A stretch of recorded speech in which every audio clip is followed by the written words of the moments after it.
Komunikacija u vrtiću je često pomalo kaotična i ne mislimo pritom na djecu.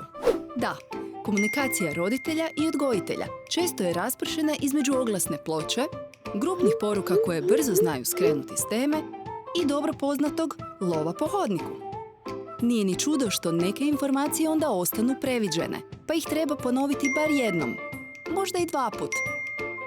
I još jednom, za svaki slučaj. Zato je tu Oki-Toki. Oki-Toki je jednostavno, suvremeno i sigurno rješenje koje povezuje vrtiće i roditelje.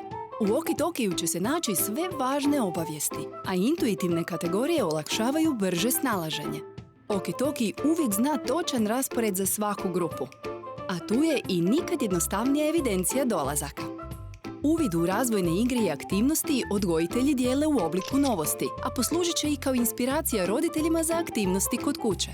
Snimke i fotografije u Oki-Tokiju uvijek ostaju na sigurnom i dostupne su samo roditeljima, a trud odgojitelja neće ostati neprimjećen uz opciju sviđa mi se i dovoljno mjesta za sve komentare i pohvale. Izvještaji o radu slažu se gotovo sami od sebe, s kojeg god uređaja želite, jer Oki-Toki radi na mobitelu, tabletu i računalu. Oki-Toki će vam pomoći i u vezi računa, od jednostavnije evidencije do automatskog plaćanja. Svima tako ostaje više vremena za posvetiti se onome što je bitno – djeci. Bolja komunikacija, veća sigurnost i tehnologija tako jednostavna za korištenje da svima olakšava život, pomaže nam da rastemo povezani. Otkrite Oki-Toki već danas.